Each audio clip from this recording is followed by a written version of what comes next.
पहले निशाने पर आया ईवीएम, फिर निशाने पर आया एसआईआर। दोनों ही मामले में आरोप एक ही लगा, वो है वोट चोरी का। ये मामला हरियाणा, महाराष्ट्र होते हुए बिहार तक पहुंचा और अब पश्चिम बंगाल में इसे मुद्दा बनाने की कोशिश की जा रही है। फिलहाल मौका था संसद सत्र का, तो विपक्षी पार्टियों को लगा कि वोट चोरी के आरोप में सरकार को घेरने का इससे अच्छा अवसर क्या ही हो सकता है, और अब वोट चोरी के बहाने चुनाव सुधारों पर चर्चा शुरू हो चुकी है।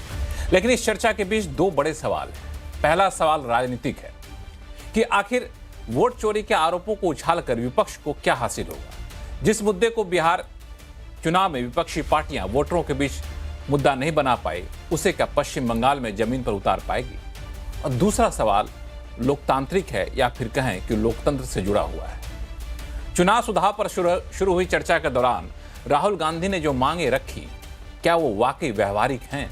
उसको लागू करने में क्या दिक्कत है?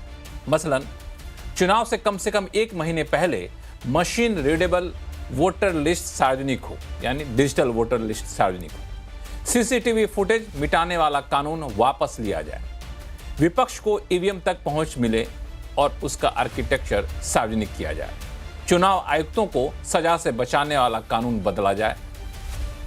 तो ये सारे जो सुझाव हैं या फिर मांग है, वो राजनीतिक मांग है या फिर वाकई चुनाव सुधार को जमीन पर लागू करने में, चुनाव आयोग की निष्पक्षता बहाल करने में एक कारगर हथियार साबित हो सकता है। आज आवाज अड्डा में करेंगे इसी पर खास चर्चा। नमस्कार, मैं हूं लक्ष्मण राय और चर्चा में शामिल होने वाले अपने मेहमानों से आपका परिचय कराऊं, इससे पहले एक रिपोर्ट देख लीजिए।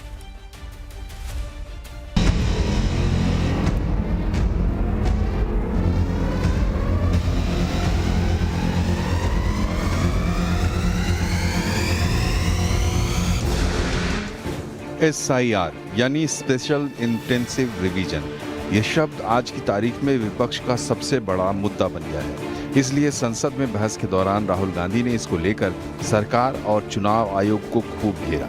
संस्थाओं पर कब्जे के आरोप को लेकर चुनाव आयोग और वोट चोरी को राहुल गांधी ने सबसे बड़ा एंटी नेशनल काम बताया। राहुल ने बिहार के SIR का हवाला देते हुए कहा कि अगर SIR सही है तो फिर बिहार में इतने ज्यादा डुप्लीकेट वोटर्स क्यों हैं। वहीं कांग्रेस नेता मनीष तिवारी और समाजवादी पार्टी के नेता अखिलेश यादव ने बैलेट पेपर से चुनाव कराने की मांग कर डाली। To capture the vote, you have to capture institutions. I am saying that institutions of India are captured, and I will come to the point which is Election Commission is captured. Conclude by saying vote chori is an anti-national act, and those across the aisle are doing an anti-national act. ये जो लोगों में आशंका है, इसको हल करने के दो ही तरीके, या तो 100% वीवीपैट की काउंटिंग हो, 100% वीवीपैट की काउंटिंग हो, और या जो से बढ़िया सोल्यूशन है कि हमको पेपर बैलेट पे वापस चला जाना। इलेक्ट्रॉनिक चीजों पे बहुत सवाल खड़े हो रहे हैं, और केवल भारत के अंदर लोकतंत्र में नहीं, दुनिया के लोकतंत्र में। और ये जो लोग कुछ कह रहे हैं इलेक्ट्रॉनिक की बात और टेक्नोलॉजी की बात कर रहे हैं, मैं उनसे कहना चाहता हूं कि भारत और जर्मनी की तुलना कर लें, भारत और अमेरिका की तुलना कर लें, भारत की और जापान की तुलना कर लें, हम कहां खड़े हैं।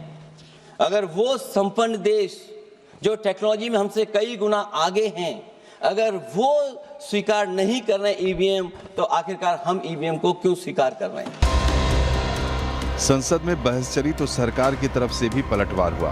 बीजेपी सांसदों ने तो यहां तक आरोप लगाया कि नेहरू जी वोट चोरी से प्रधानमंत्री बने। तो राहुल के आरोपों का जवाब देते हुए निशिकांत दुबे ने एक लंबी फेहरिस्त गिना दी। इंदिरा गांधी से लेकर राजीव गांधी, सबका नाम ले लिया।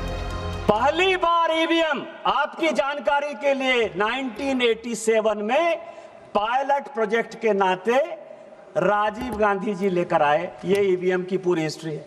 और जो 1971 की रिपोर्ट बनी, उसमें HR गोखले जो कांग्रेस के लॉ मिनिस्टर थे, और दोनों रिपोर्ट में क्या कहा, दोनों रिपोर्ट में यह कहा कि SIR की आवश्यकता है। महोदय, सबसे पहली वोट चोरी 1947 में हुई थी, जब पूरी कांग्रेस वर्किंग कमेटी सरदार पटेल जी के साथ थी और जवाहरलाल नेहरू को प्रधानमंत्री बना दिया गया। इससे बड़ा वोट चोरी का उदाहरण कहीं कुछ भी नहीं है। वोट चोरी 1975 में हुई थी, जब इंदिरा गांधी ने इमरजेंसी लगा करके जनता के सारे अधिकारों को छीनने का काम किया था। वोट चोरी 1987 में जम्मू कश्मीर में हुई थी, जब राजीव और फारूक समझौता हुआ और जबरदस्ती सारे बूथों को कैप्चर किया गया, जो लोग चुनाव लड़ रहे थे विरोधी दल उनको भगा दिया गया, और उसके बाद कश्मीर ने 1987 के बाद उग्रवाद का ऐसा भयावह दौर देखा जो केवल और केवल कांग्रेस पार्टी के वोट चोरी का नतीजा था। इससे पहले भी इंटेंसिव स्पेशल इंटेंसिव रिव्यू वर्ष 52, 56, 57, 61, 65, 66, 83, 84, 87, 89, 92, 93, 95, 2002 और 3 विपक्ष की हार में हमारे विपक्षी साथियों को हताशा और निराशा से भर दिया है। इनके लिए इनके पास कोई साधन नहीं है, कोई बहाना नहीं है, तो ये चुनाव प्रक्रिया में होने वाले सुधारों पर अंगुली उठाते रहते हैं। कभी इन्हें ईवीएम में गड़बड़ी दिखती है, कभी इन्हें एसआईआर की प्रक्रिया में कमी दिखती है। सच बात तो यह है कि इन्हें अपनी कमी नहीं दिखती है। संसद में एसआईआर पर बहस से पहले चुनाव के दौरान एसआईआर पर खूब बहस हुई थी, लेकिन बिहार चुनाव में झटका खाने के बाद विपक्ष अभी तक इसको मुद्दा बनाए हुए है। इधर बिहार के बाद अब देश के 12 राज्यों में एसआईआर की प्रक्रिया चल रही है। पश्चिम बंगाल में सबसे ज्यादा इसको लेकर विरोध प्रदर्शन हो रहा है। वहीं सुप्रीम कोर्ट ने आज फिर से साफ कर दिया कि वो किसी भी तरह के संवैधानिक काम में दखल बर्दाश्त नहीं करेंगे। चुनाव आयोग से सुप्रीम कोर्ट ने उन राज्यों की लिस्ट मांग ली है जहां एसआईआर के काम में बाधा डाली जा रही है। सवाल ये है कि एसआईआर पर विपक्ष को इतना ऐतराज क्यों है? साथ ही जो सकारात्मक सुझाव चुनाव सुधार के लिए विपक्ष की तरफ से सरकार को दिए जा रहे हैं, उस पर अमल करने में क्या परेशानी है? क्योंकि एसआईआर से जितनी आपत्ति नहीं है, उससे ज्यादा आपत्ति प्रक्रिया की हड़बड़ी और चुनावी कनेक्शन को लेकर है।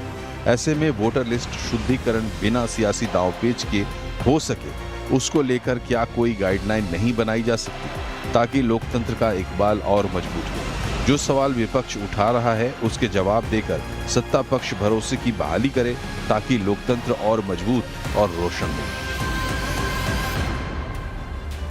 तो ये सारे सवाल हैं, इसके जवाब ढूंढना काफ़ी ज़रूरी है, क्योंकि हम जिस लोकतंत्र में हैं उस लोकतंत्र पर दुनिया का भरोसा है।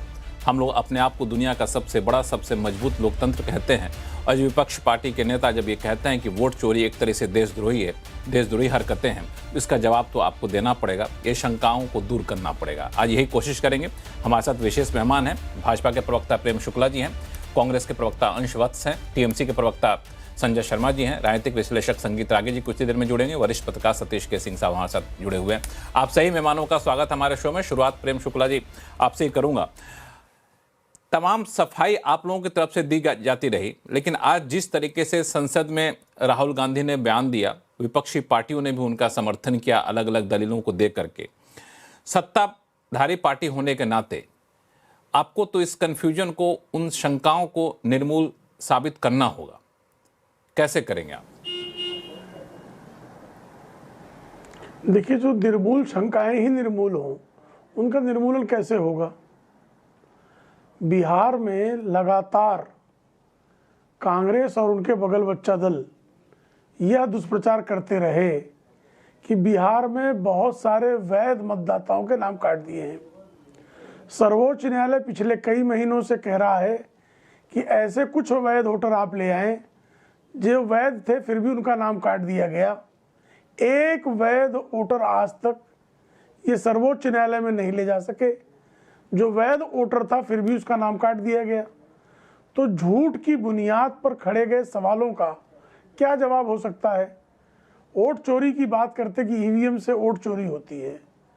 भाई, सबसे अधिक वोट चोरी तो बैलेट से होती थी, और अगर वोट चोरी करना देशद्रोह की गतिविधि है तो जवाहरलाल नेहरू तो देशद्रोही सिद्ध हुए, क्योंकि 1952 के चुनाव में जवाहरलाल नेहरू ने 74,000 से अधिक वोट, डॉक्टर बाबा साहब आम्बेडकर जब उत्तर मुंबई से प्रत्याशी थे तो उनके 74,000 से अधिक वोटों को खारिज किया और बमुश्किल 14,000 वोटों से डॉक्टर बाबा साहब आम्बेडकर को चुनाव हरवा दिया। तो नेहरू जी निश्चित तौर पर श्रीमान राहुल गांधी का जो पैरामीटर है उस पर वो देशद्रोही रहे होंगे। श्रीमती इंदिरा गांधी को इलाहाबाद हाईकोर्ट ने राजनारायण के खिलाफ सरकारी संसाधनों का दुरुपयोग करके चुनाव जीतने का मामला दायर किया, और उसमें इलाहाबाद हाईकोर्ट ने श्रीमती इंदिरा गांधी के खिलाफ फैसला दिया। उस फैसले का आदर करने की बजाय इस देश पर आपातकाल लादने वाली श्रीमती इंदिरा गांधी तो बहुत बड़ी वोट चोर थी। 1980 के चुनाव में बिहार में ये स्वयं जो है लोकसभा में कांग्रेस के तत्कालीन मंत्री पी शिवशंकर का जवाब है कि 324 विधानसभाओं में से 81 विधानसभाओं में वोट लूटे गए थे, इसलिए वहां पर पुनर्मतदान कराया गया। मोहनलाल सुखाड़िया राजस्थान में कांग्रेस के मुख्यमंत्री थे, उनका चुनाव इस आधार पर खारिज किया गया कि उन्होंने चुनाव में बूथ लुटवाए थे। तो जब से चुनाव के बूथ लूटने की गतिविधियां बंद हुई, तब से कांग्रेस आज दिन तक लोकसभा में बहुमत ही नहीं पा सकी। तो जिन लोगों के जमाने में बूथ लूटे जाते थे, वोट छीने जाते थे, वोट खारिज किए जाते थे, लोगों को जबरन हराया जाता था और सुकुमार सेन से लेकर टी.एन. शेषन तक, एम.एस. गिल तक तमाम निर्वाचन आयुक्तों को पोस्ट रिटायरमेंट बेनिफिट दिया जाता था, उसकी तो चर्चा नहीं कर रहे राहुल गांधी। स्वीकारिए ना कि सुकुमार सेन से गलत तरीके से काम करवाने के कारण ही उनको राज्यपाल पद का इनाम दिया गया। इसलिए जो है उन्होंने जो है आप काफी वरिष्ठ प्रवक्ता हैं। मेरा सवाल को जो है अहमदाबाद से जो है जी अहमदाबाद शुक्ला जी, आप काफी वरिष्ठ प्रवक्ता हैं। मेरा सवाल आपसे यह है कि पिछली सरकार ने, ठीक है मान लिया आप अपनी बात को मान लेते हैं कि पिछली सरकार ने ये गड़बड़ी की, वो गड़बड़ी की, वो आपके आरोप हैं, लेकिन चूंकि उन्होंने गड़बड़ी की, इसके वजह से हमारे जो सुधार हैं उसको आप 100% पुख्ता मानिए, ये लॉजिक तो स्वीकार कोई नहीं करेगा ना। आपने सुधार किया, नई सरकार आती है, सुधार करते, समय के हिसाब से चीजें बदलती रहती है, उसमें जो आशंकाएं हैं आशंकाओं दूर करेंगे ना। लक्ष्मण जी कृपा करके मुझे बताइए, वीवीपैट से जब से चुनाव ईवीएम से हो रहे हैं, वीवीपैट के 100% मिलान जो है सही सिद्ध हुए हैं, ये चुनाव सुधार है कि नहीं है? बिहार में 2025 के विधानसभा चुनाव में एक भी बूथ पर पुनर्मतदान नहीं कराना पड़ा, ये चुनाव सुधार है कि नहीं है? बिहार समेत पूरे देश में एक भी बूथ कैप्चर नहीं किया जा सका, ये चुनाव सुधार है कि नहीं है? ये जो है लेवल प्लेइंग फील्ड जो है ईवीएम के नाते मिला है, ये चुनाव सुधार है कि नहीं है? तो ये चुनाव, और इसमें जो गड़बड़ियां हैं उसके सबूत देना। अभी श्रीमान राहुल गांधी जी कहते हैं कि एसआईआर का विरोध किस आधार पर कर रहे हैं कि हरियाणा में डुप्लीकेट वोटर्स हैं। साहब, डुप्लीकेट वोटर को खत्म करने के लिए ही तो एसआईआर का प्रावधान है। एसआईआर क्यों कराया जा रहा है? क्योंकि डुप्लीकेट वोटर जो हैं, जिन वोटरों का मृत्यु हो चुकी है, उन वोटरों का नाम काटना, और जो भारत के नागरिक नहीं है उन मतदाताओं का नाम काटना, यही तो एसआईआर की प्रक्रिया का लक्ष्य है। तो इस पर विरोध किस बात का है? विरोध किस बात का? एक बात आपने जो आपने एक बात